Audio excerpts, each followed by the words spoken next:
I was And like, we're live. we are. Hello, welcome. It's another episode of Meghann and Jessica Show. Hooray! Right. Yay!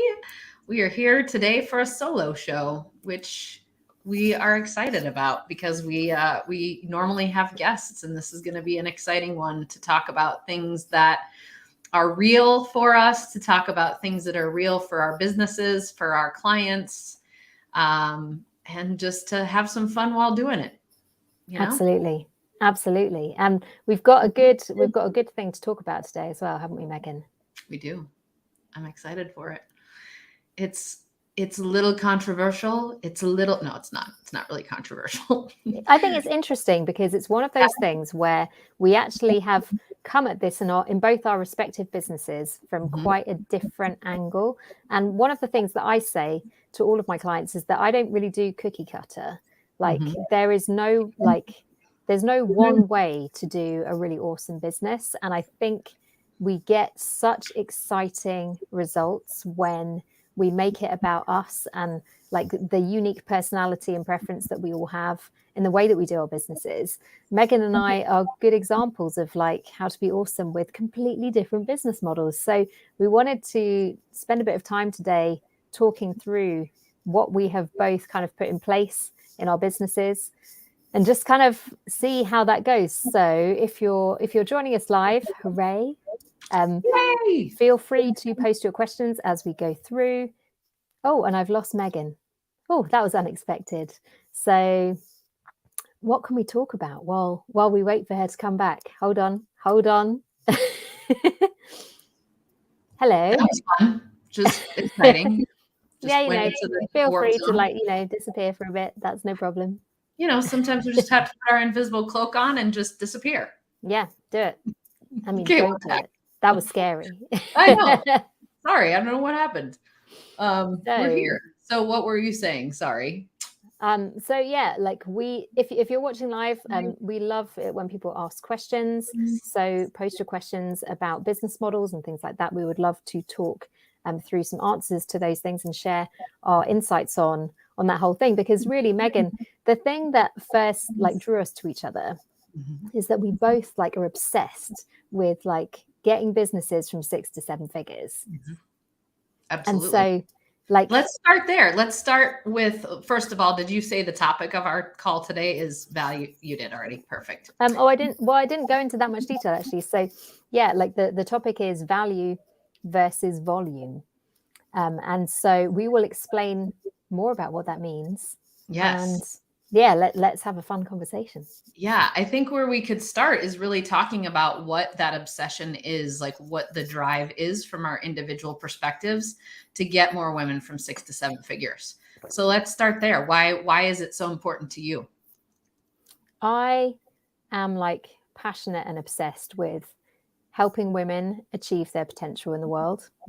And it's something that I feel like there's that stat, isn't there, that 90% of women entrepreneurs don't make it to 6 figures and only 2% make it to 7 figures. And I don't see any reason why that needs to be true.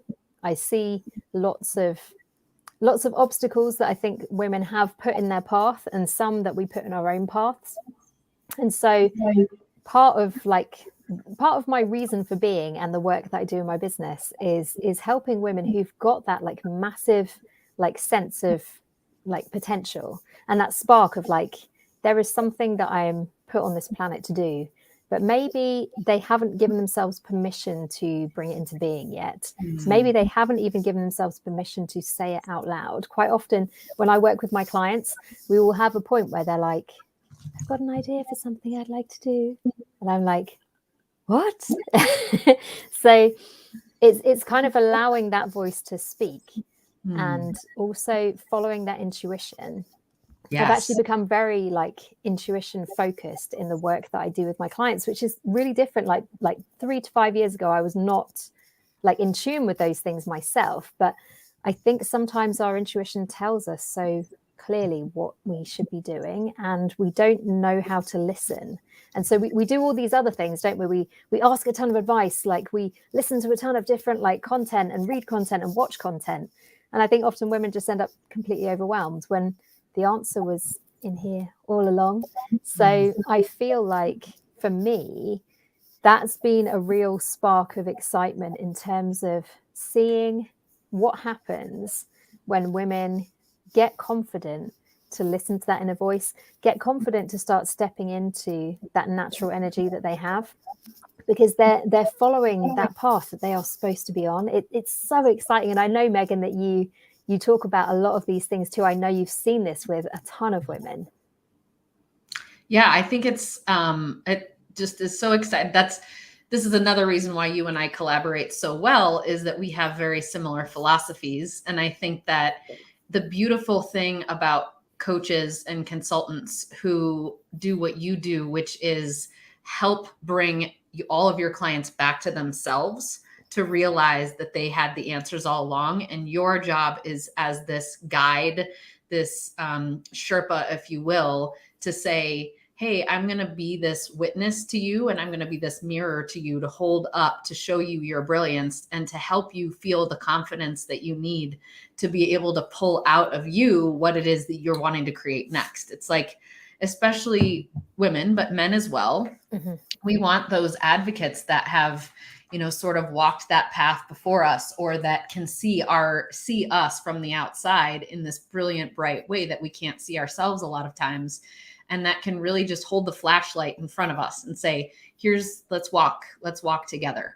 Mm-hmm. And I think that's so brilliant. And that's the work that I did before as well as a coach. And so, kind of reversing to say, why am I passionate about getting women from that 6 to 7 figure mark, kind of does come along with my story of having been a coach from, when I started my business in 2009 until 2019, and focusing in the world of branding and marketing. And my focus with my clients was to really help them get aligned with their vision, where it was that they were headed, this big picture, and their mission and their values, and making sure that their brand and their messaging and their products and their services and their offerings were all in alignment with that big picture. Where am I headed? And the work that we did together oftentimes was, me tapping into my intuition and channeling things for them that were part of their higher vision and part of where they're headed next. I love it. And helping them to see their brilliance, so that they could have that confidence and trust in themselves, that they are ready for this, that they are ready for that next level. And, what I kept seeing with women who were at that space of like wanting to catapult to that 7-figure mark was, there's so much that is mindset that gets in the way. There's so much that's, logic brained that can actually stop us from being able to make progress, where we can tap into our intuition and we can bypass a lot of that. We can tap into our heart space and we can bypass a lot of that. So it's exciting to see women who are catapulting to those levels. And I also felt like just the amount of work that was related and involved for me helping women get from 6 figures to 7 as it relates to their marketing and branding was deep, deep work. We would work together for quite some time. And then it would take time for that evolution to occur. And I knew when I woke up and had a vision in 2017, I knew that I was here to impact, tens of thousands and then millions of women, to really completely transform the paradigm of business, to be one where women are leading the lives that they want to live and their businesses match that life that they're wanting to live. Yeah. And that we're moving from sort of a, not a negative way of saying this, but moving from a male dominated space to a feminine energy space where we can lead businesses that are true to who we are as women. And we can completely eradicate a lot of the hustle and the grind culture that has been around for so long. And the sort of like kind of competitive culture as well. Like, I think that like when I've like sort of even met women in like quite masculine networking spaces, there can be an element of like, who are you? Who are you coming into this space? And that kind of like women not supporting each other and being quite mean to each other actually. And I've been really excited online by kind of this new way of doing business that I think women are being sort of drawn towards. Yeah, it's that collaborative way of doing business. But if we really think about it in the evolution of professional women, in the 70s and 80s, all of us were, not all, but a lot of us were pitted against each other to get to the top. I wasn't alive for most of the 70s, but or 80s, but no, all the 80s I was alive. I'm good at math. Anyways, we were pitted against each other for very few positions at the top, right? And now, and then the 90s and the early 2000s, things started shifting and changing, and we were really in that space of like, okay, how do we do business? How do we enter into these things as men do? And I think what we're fast forwarding to now, after having been separated from each other for so long in COVID, is we're realizing that, oh my gosh, we can actually get further faster if we collaborate. And to just kind of wrap up this little topic here of why 6 to 7 figures, when we have more resources as women, we can do more. That's the plain and simple truth of it. If we are running a company that generates $2 million in revenue or $10 million in revenue or $100 million in revenue, we can employ a lot more outstanding people. We can create those dynamic company cultures that will actually change the paradigm of business. We can create those ripple effects in our communities that are noticeable, not only for our generation, but for future generations. But we need to do that by having money. And there's so much that you do, I guarantee you. And, we've talked about around helping women with their mindset around money and getting rid of those money stories. We've had previous conversations about this. But that is part of this giant paradigm shift of helping more women get to that 7-figure level. Is there can be many more of us, not 2%. There can be 6%. There can be 10% of women-owned businesses that get to that 7-figure mark. But we've got to do things differently if we're going to do that. So yeah, absolutely. And I love what you're saying there as well, Meghann, about the ecosystem, because that is such a huge thing that I see going on, actually, that women, they tend to hire women. And so then you have like someone with a business who hires women into that business, who then are able to hire women into that business. And it's this massive ripple effect, and money being generated and accumulated and passed on to others in these ecosystems that women are creating. And I find that incredibly exciting. Yes, absolutely. That's part of how we're going to create these paradigm shifts, is in these actions. I mean, it's already shown that women make more of the buying decisions. And so when we are out and involved in creating business and in creating part of that ecosystem, we can make even more of an impact. Instead of just making decisions as to where we buy our diapers and where we buy our, clothes and where we buy, it just becomes a much more influential decision. And then we can get more women in politics, and then we can get, there's so many things that we can do from that perspective. Yeah. So value versus volume. Why did we want to talk about this topic, Jessica? Where does that come from for you? So this is and I don't know if I've kind of influenced the wording on that. This is something that I teach in my business. And I have built my business around value, by which I mean going deep with a small number of clients, going really deep. So my top coaching offer is $100,000 a year. And that is because I love going deep with clients. I'm probably more of an introvert. I'm a little bit of both. I can be quite extroverted, but I love my introvert cave. I'm quite self-sufficient, actually, with not limited contact with people, but actually I was living my best life in COVID. During all the lockdowns, I was just like, oh my gosh, I feel so good not doing some of these things, that now I look back and I just think I've been putting myself in these situations trying to be all extroverted, and even at the time knowing that I'm not extroverted, but then when it was taken out of my life, I was like, oh, this is so awesome. So I love the one-to-one dynamic. I do have some group programs, but they're small. I tend to not have more than 8 people in my group programs, because I like to go into the depth with people. I like to know my clients. And when I work with clients, it's about kind of the whole person. How are you feeling? What is showing up in your business? Are you happy? Are you fulfilled? I think that often if we deal with some of the emotional issues and some of the sort of fulfillment issues, the revenue and the clients and the details, they all take care of themselves. Yes, of course, we work quite hard to get strategies in place for those things. But over kind of nearly 9 years of coaching, I've just really found that if we focus only on the strategy, the problem that people have time and time again is that they're not really putting stuff into practice. Mm-hmm. And when we have conversations along the lines of like, oh, hey, why aren't you doing these things that we talked about and you said you were going to do? If we don't deal with the mindset and the motivation, we have a massive sort of chunk, like it's almost like the elephant in the room. And so I've just found actually that this has been the direction that I've gone in. I do wonder sometimes actually if I should have trained as a therapist. I'm obsessed with like therapy and like psychology and psychotherapy. Like those are academically things that really, really interest me.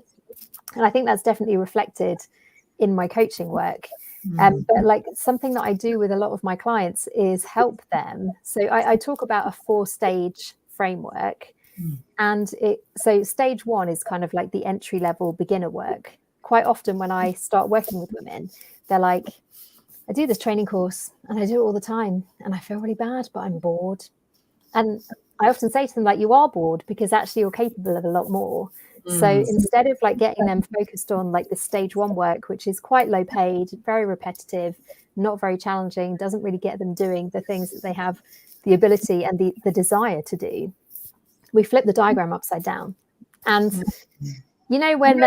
when people talk about like the staircase and they're like, there's my free offer and then there's my cheap offer and then there's a bigger offer and then there's my main thing, I quite often just say we've got to flip that upside down. Stop trying to get people on the free thing. Let's get people on the top level thing first, because I talk about like the revenue wall to 7 figures. We stack up bricks that are big contracts. So I say to my clients from now on, like your smallest contract is going to be $100,000 a year. Not just like because that's what I've done kind of in my own pricing, but because actually that's a really good way for them to start to think about it. And quite a few of them, they're starting to put numbers like 400 or 500 on the table. And then, in terms of like building a 7-figure business, my brand is 7-figure consultant. If you get 2 clients paying 500,000, ding, ding, ding, it's done on 2 sales, delivering 2 contracts.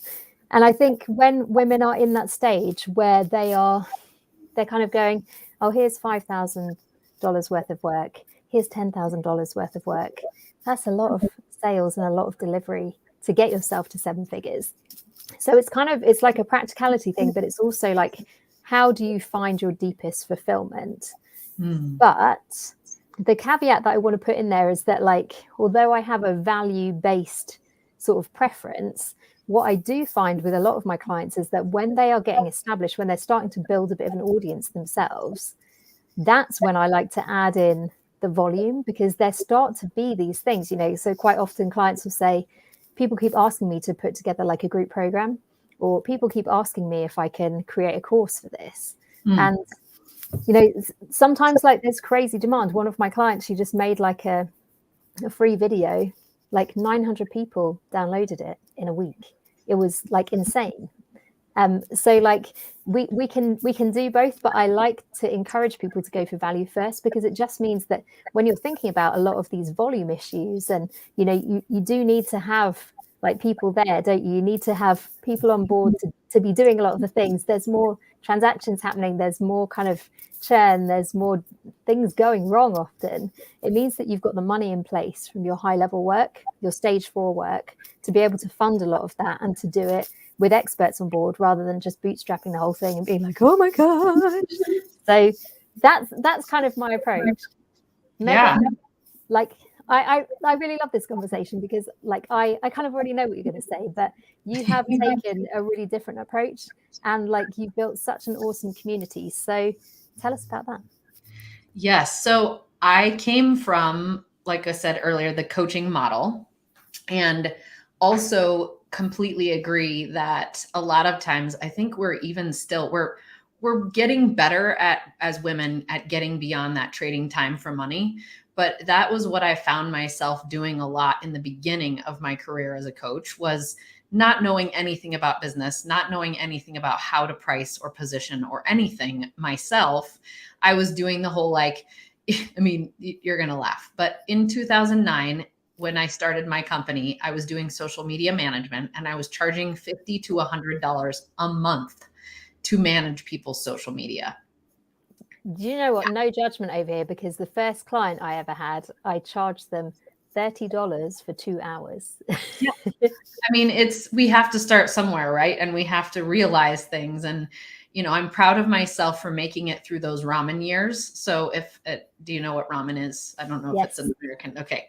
So we as business owners have to go through those phases, and God bless those who don't even go through those phases and just go straight for the like charging what they're worth. Yes. But I needed to go through all of the stages of making less than $20,000 in my first year in business to, getting over that 6-figure hump, to getting to the mid 6 figures, to then on my way now to the 7 figures. I have had to go through all of those, and I've had to learn all the things that I've learned. And so when I got into value pricing, which I would call, instead of saying, here's what my price is and you get X amount of hours, which is trading time for money, you start getting into that mindset of, here's the cost. Some people would call it retainer-based pricing. Here's the cost, and here's everything that you're going to, the results that you're going to get, or the things that you're going to get from working with me. And so that people stop doing that. Well, that equates to, $250 an hour, or 300 or 500 or 12 million or whatever. You stop getting people who are doing that equation in their head to saying, that's not what this is. This is the value that I'm going to deliver and the outcome that I'm going to deliver. And a lot of the work that I had to do with my clients was really helping them transform that mentality to, okay, you're charging for the value you're delivering, not for the hours that you're working, because you are forgetting all of the hours that you're putting in behind the scenes and all of the, 3 a.m. texts and not that hopefully any of us are receiving those, but you're all of those things that we're forgetting about is part of that evolution. Yes. And I was doing that, right? So that was the kind of company I had.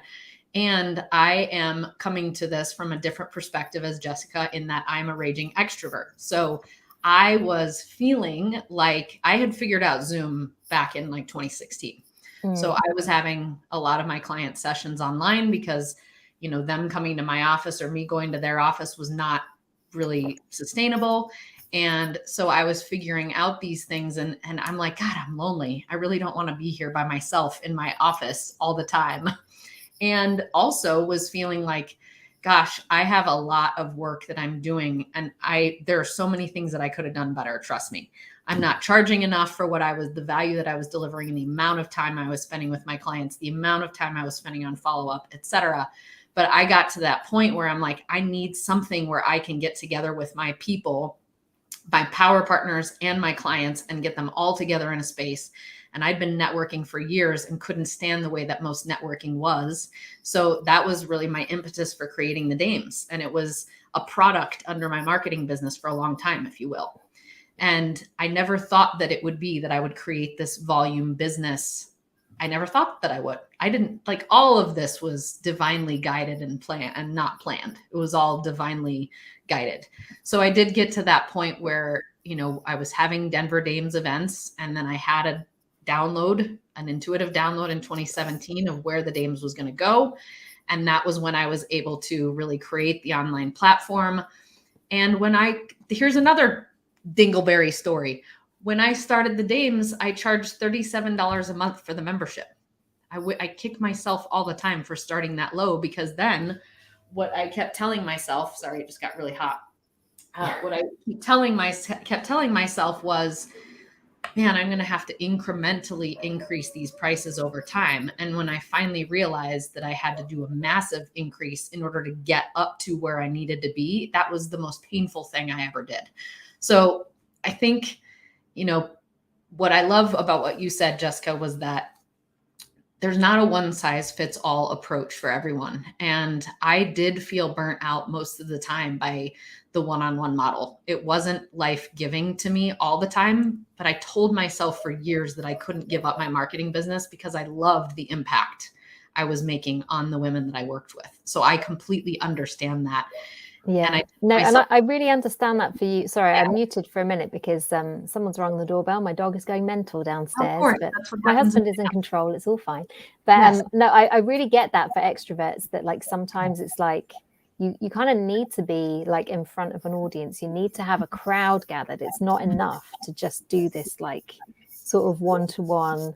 Like it needs to be variety, and it's the energy. Yeah. Right. It's where you're fed. I'm fed when I'm standing, like we had our fun friends last week. And I'm, standing in a room with 100 women, that feeds me versus being at home by myself or just with my husband, loving to bits, but I get bored of the same person all the time. So but there was this balance that I had for a while. I was straddling two businesses. I was working full time in my marketing business, and then I was giving as much as I could to the dames. And when I really realized, like, gosh, I don't want to be part of the value, I want to be part of the volume, it was a very liberating moment for me. And I do think that I will get back into coaching at some point once I have figured out the systematization of this business so that it can grow and scale without me having to be doing a lot of the work. And I think this is the thing that like what we're describing is like we both have like different preferences for like where we get our energy, like how many people we want to be kind of in the like in our ecosystem, as it were. And what I've found actually is that I'm starting to meet like coaching grandchildren. Like I meet people and they've been coached by people that I coached, and you're just like, ha. But I think that I do think that you reach a point like of sort of business model maturity where actually value can become volume, or can like the two things can coincide, and like the same really. Like as soon as you've got like a volume-based business and a large audience that are primed to purchase, of course you can add in like layers of like value-based products on top of that. So like it's one of those things. It's like you can actually go off in different directions, but like it doesn't need to be like you'll never incorporate elements of the other. And I do think that like in 7 and 8 figure businesses, typically you've got a range of things going on, and there's usually value and volume in there together.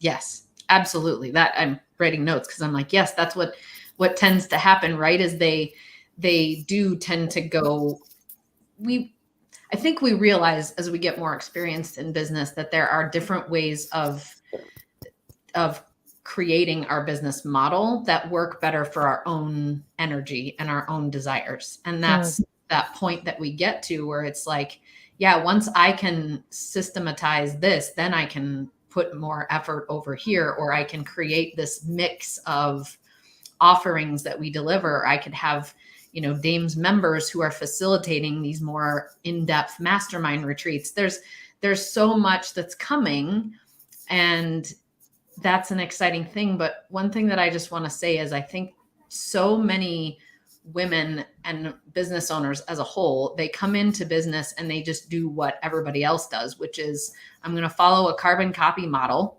which is I'm going to be a coach, and I'm going to, take you through my 12-week program.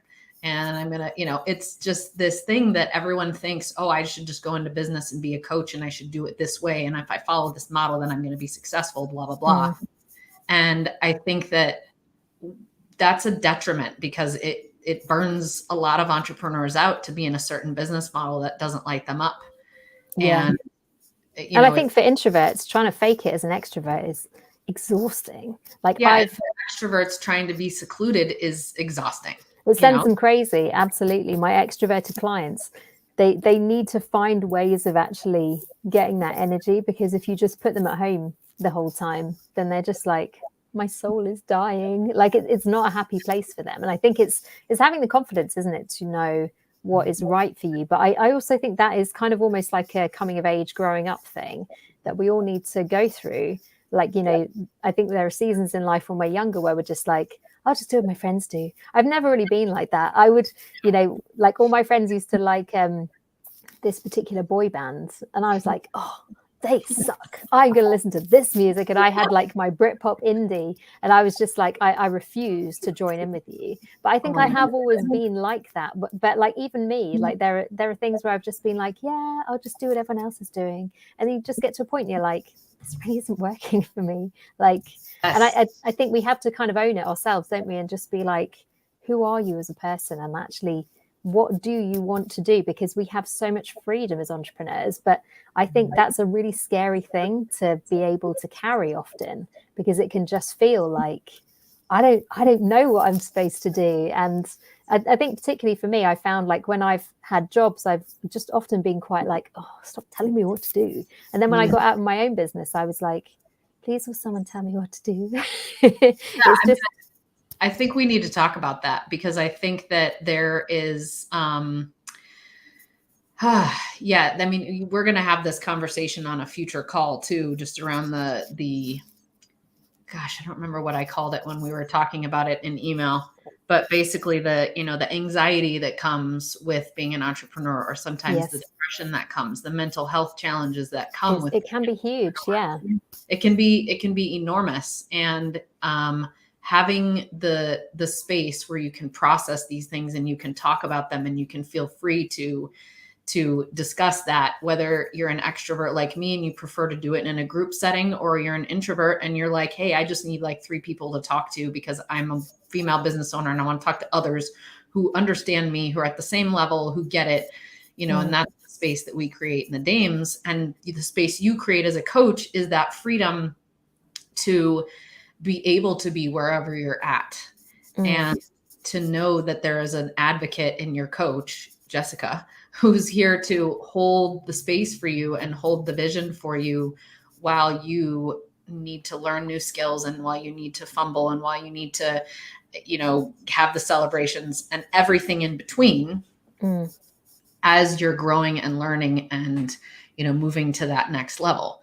But it's Definitely. not, the entrepreneurial journey is not for the faint of heart. And there's a reason why so many businesses fail. I think it's just because people realize that being an entrepreneur is not easy. It's not like, oh, I just replaced my 6-figure salary from corporate with going to start my own business. That doesn't happen. That's the thing. I think like I noticed that quite early on, actually. I don't think people quit businesses because they run out of money. I think they quit it because they just can't fight anymore. And I don't know, I feel like in the last 9 years, I'm 40 in like a few weeks.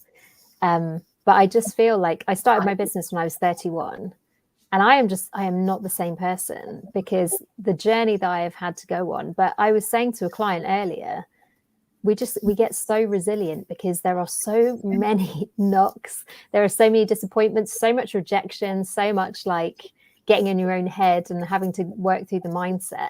But like you really do, like if you put the years in, you get to a place, and if you put the mindset work in as well, you get to a place where like stuff can happen in the business, and like you might need 5 minutes to walk it off, or like maybe sleep it off overnight. But then the next day you're kind of like, right, okay, let's get on with it. You know, I think within that we go through seasons where it's harder to get back up. But I do think I am on a completely different path in life than I would have been if I'd have never set up my business. I kind of get chills like thinking about it. Oh yeah. I mean, absolutely 100%. There is no doubt in my mind that the day that I met the guy who helped me start my business was a universally divinely placed moment that was meant to be in my path, because it was that moment where, like, even in the ramen years, I knew that I was on a ski path with the best ski boots and the best skis, and I was on my path. Like, that was how I felt. It was this immediate, oh, this is what I'm intended for. And even more, when I was able to see the vision of where the Dames is going, it was like, oh, this is the reinforcement. And I finally have connection to this. I finally can see this, which I couldn't see for a while. I just knew that I was supposed to be an entrepreneur, but I didn't know why. I didn't know what the bigger picture was.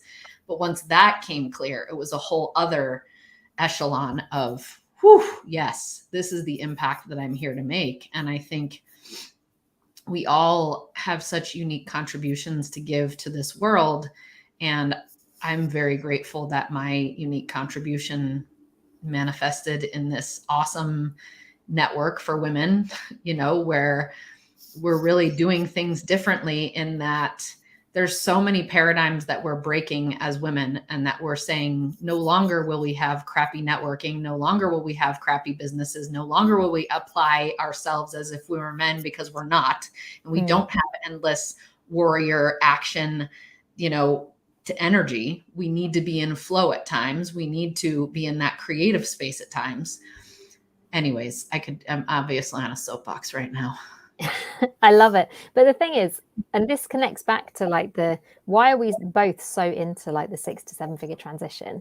And I do think that a big part of it is that pre 6 figures and post 6 figures, it's a completely different set of priorities. Mm-hmm. It's a completely different set of conversations. Like pre 6 figures, it's all like, what are you doing? Get out there, make some sales, like get the money coming in. What's marketing? It's all of these kind of very foundational things. And there are a million billion like coaches, programs, podcasts, everything that talk about that first stage. And I definitely found a few, was it this time last year, probably, I was doing some research, maybe it was 18 months ago, into like what to do with your email list. And like, I found so much content on how to get your first 1,000 subscribers. And I found nothing on what to do after 1,000 subscribers. And I was just like, why does no one talk about this? And I think that's the thing. And I guess it feeds into this stat of like 90% of women don't make it to 6 figures. Right. It actually means, we can just, by that stat alone, the reason I like it is that like it really does give you a sense of like the scale of the issue, because so many women don't make it that far. So actually they never need to know what you do after that point. It's never even come up. And I think for like both of us, Meghann, like we have that skill set that helps women like scale that mountain. And what I love about the Dames is like you have to be at 6 figures to even be in the group. And that completely changes the types of conversations that are going on behind the scenes, because it's not like all about the struggle. It's not about like, oh, I'm just not making any sales. It's about like all of the things that really start to happen, like, burnout because you're doing hours for money and you've sold all of your hours and you're still not making the money that you want. And the struggle is there instead. So I think it's a really fascinating stage of business, because everything that like you think and everything that like all of these coaches and podcasts and all the content are talking about getting to 6 figures, it just becomes like all of that kind of falls away and it's not relevant anymore. So it's creating space. And like on the topic of holding space, like genuinely a big thing that I do for my clients is we talk about what their goal is. And, quite often they're like, oh, so I think it's 1.5 million. And then I sit there and sometimes I share it and sometimes I don't, but I'm like, I feel 10 million for you, but you're not ready for that yet. And sometimes I share it and they're like, but it's about kind of, I think, I don't know if you find this too, Meghann, but I can often feel like what someone should be aiming for based on like what I know of them, what I see of them. And sometimes they're not ready to think about 10 million, but it is there. So it's kind of, it's holding that space while they almost go through the process of getting like to the view that I have of who they are and what they can do. Absolutely. And it's the same thing from my perspective as the creator of the Dames. A lot of my position is to hold the space for women to grow to that 7-figure mark, and to do so not in silo, but to do so by collaborating with other women who can be there to help support them as they grow.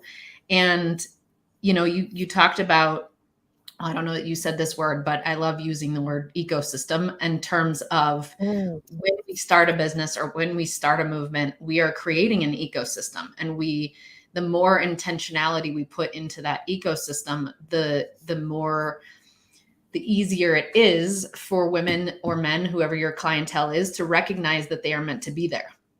So I put a lot of intentionality into creating the ecosystem beginning in 2015 of the Dames, where even Denver here, it was 6 and 7 figure business women from the very beginning.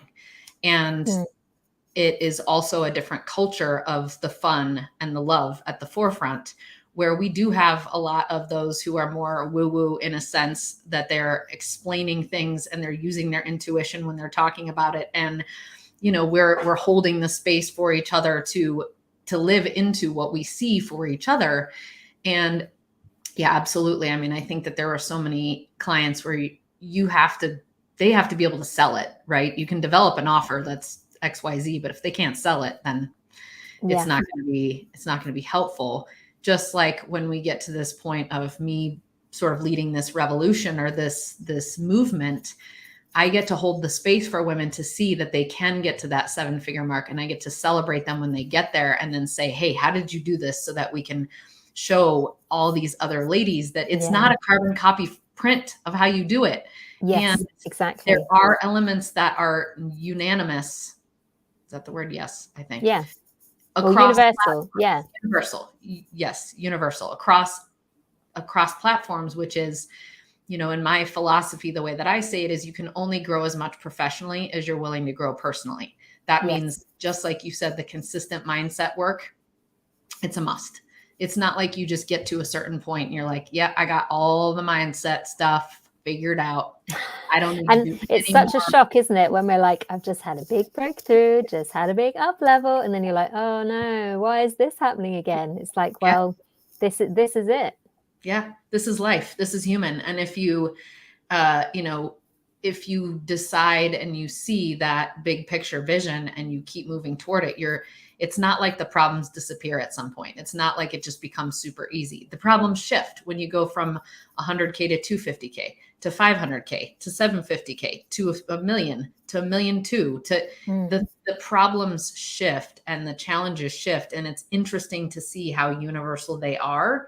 Yeah. But in the Dames and in your business, we've decided to become the experts on what are those problems that women face at this point, and then what are the solutions that we can hold the space for them and the picture and the vision for them to achieve in this level.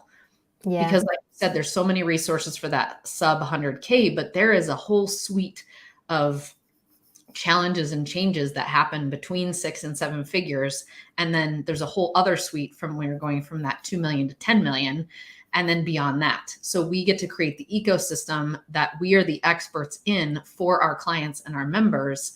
And then we help them because they know that they're in the right place, right? They know this is the space that has the answers for me. This is the coach that has the help for me, because she gets it. She sees me all day long, inside and outside. Yeah, absolutely. And I don't know, I really feel that as well. Like my group program is called the 7 Figures Club. And like the women who are in there, like I love it when they have that moment of like, oh, she's going through what I'm going through, because I do one-to-one work alongside like the group work often. So I know that they've all been crying about the same stuff. But like the moment that like they realize that like everyone is on that journey, and it's I think it is very hard actually when you get to like quite an elite level of business as a woman, because like the people often that we start off with, like when we're all pre-6 figures, they don't always like come on that journey with you. They don't always do it at the same speed. And so I think it can be something. And I know that like for my extrovert clients, this can be a huge struggle.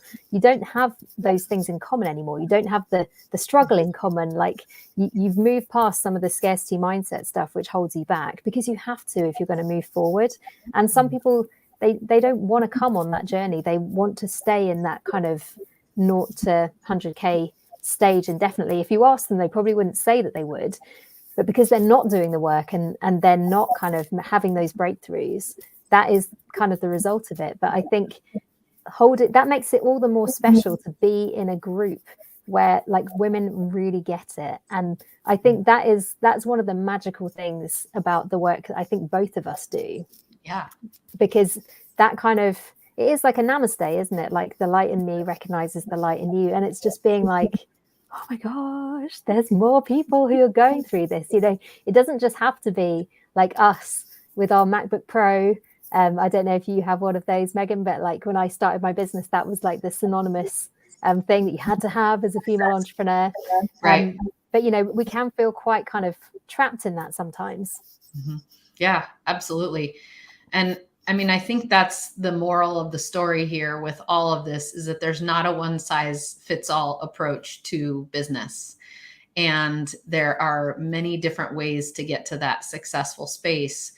We just get to recognize what works best for us. And, you know, I do want to have a moment of truth in that it's not like it's always easy, no matter what model you choose. Like, Yeah. I just went through a really difficult period of time when, as an entrepreneur, my anxiety kind of took over for about 2 months, and I was in a space of like, all I could see was problems, and all I could see was no solution, and all I could see was the fortress that I had built tumbling down.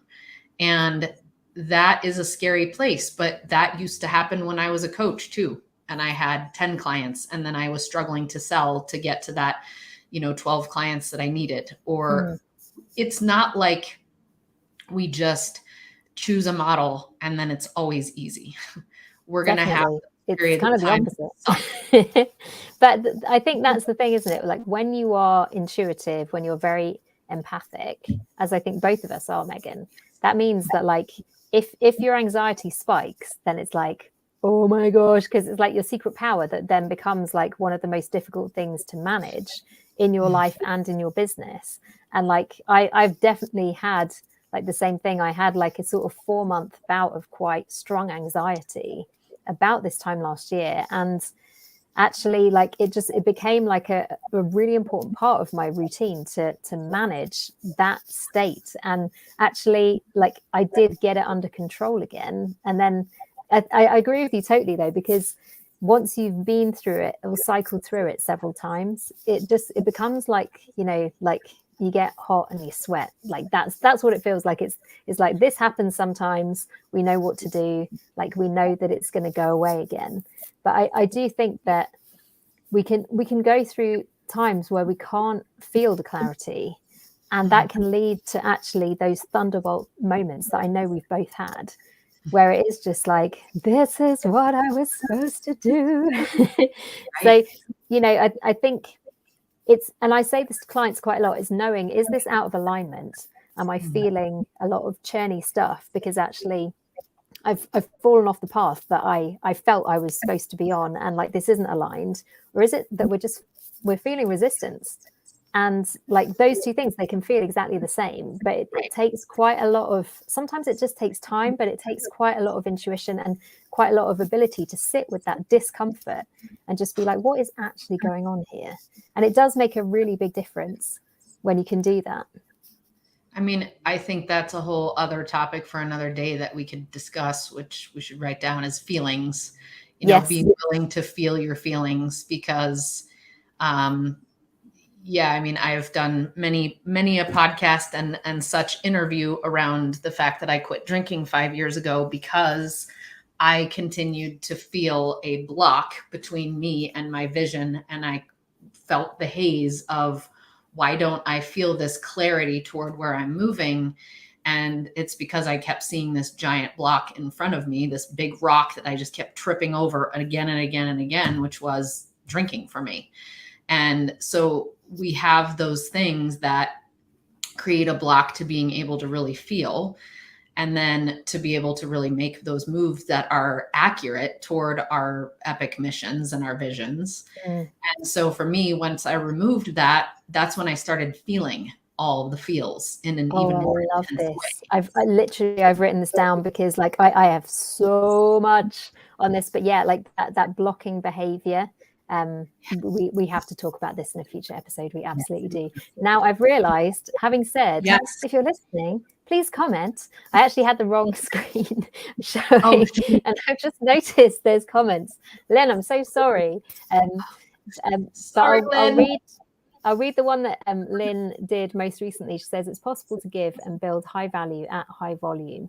Changing the world requires it, creating a movement, inspiring firms worldwide to do things better for their customers, employees, partners, and investors. Oh, yes, we feel that so much, Lynn. It's the ripple effect, isn't it? And it's actually by working like at that level and like having like the millions of customers, if that's what feels like the thing that you want to do, but working with organizations, which a lot of my clients do, that they can come in, they can impact the leadership who impact all of the members, and like all of, you know, that can, it impacts people in their lives, in their homes, when stuff is going in a really positive way in their work. So absolutely, so excited for that. Absolutely. That's that ripple effect for sure that occurs. Love it. So we need to kind of close this topic up. It's been a really good one. So let's talk about how people can work with you, Jessica, who your favorite clients are, and what's the next step for them in figuring out who you are and if it's time to work with Jessica. Yeah. So I love to work with women consultants, women who sell their consulting services to corporate firms. I also work with thought leaders. And if you are a thought leader and you have this feeling of like, I'm amazing, and you know, you get the good speaking gigs, you've written a book maybe, but like your business behind the scenes does not reflect the amazing impact that you're having in the world. I would love to talk to you if you're looking at getting to 7 figures. If you are already at 7 figures and you know that like there's still more that you can do, we should absolutely have a conversation. My brand is 7 Figure Consultant Limited. My website is jessicafernley.com. Do like come and fill my application form out on my Work With Me page. I'm actually extremely booked at the moment. So we will be talking about like working together in the new year. Like probably like February time, but like we should absolutely be having the conversation now so that we can get the ground laid and be ready to start at that point. But I would absolutely love to hear from you. And like, honestly, for the right fit clients, I can usually make space. My team gets stressed with me when I do stuff like this, but for the right client, I can always squeeze like one more person in. So reach out if that's you. Meghann, tell us about the Dames and how people can find out more and have a taster of what it's like as well. Yes, absolutely. So our ideal clients, like we said, we are a network for women running 6 and 7 figure businesses and those in director and higher roles of corporate. However, we have an ideal client. I shouldn't say however, I should say, and we have an ideal client who really is a woman who's running a $500,000 company that's growing to that 7 figure mark. And that is because we have a really unique approach in terms of how we have mastermind groups at different levels. And then we have networking so you can expand your network and deepen the connections that you have. We have trainings for every level. We have $1 million power hours, which are facilitated by women running 7 figure businesses. This ecosystem was created for the needs, wants, and desires of a woman growing a 6 figure business to 7 figures and a woman who's growing that director role and continuing up the ladder, where we don't have to feel alone anymore. And we can really be in an organization where people get us and where the organization fosters the connection that's needed for us to be able to move to that next level. So if you are a woman who is in that demographic and you have an impact-driven business and you really care a lot about the world, please come to a Dames Roundtable, and you can check that out at thedames.co/roundtable. And those are free experiential events to check out the Dames and to really get to meet other women playing at your level and learn a little bit about the approach that we have to anti-networking. I hope that we can eventually get rid of that word and start creating a different word. We use community building, but honestly, we just need to get rid of networking because it's got such a bad rep. So come check us out. We'd be excited to meet you. And thank you, Jessica, for this topic. Say the thing about the reverse mullet, because I like that. Oh, yes, you do. Yes, you do. So in our approach to networking, our approach to community building is the reverse mullet approach, where we have the party in the front and then the connection and the inspiration in the back. You come together with us in a space of humor where we can really let our hair down and connect more authentically with each other. So come on and play with us. I love that. Awesome. Awesome. Well, thank you everyone for being here with us today. Thank you for listening. Thank you for the thumbs up emojis that you've sent our way while we've been talking. That always makes us feel happy. Yes. Yeah, we have got some really exciting episodes lined up for you each month for the next few months at least.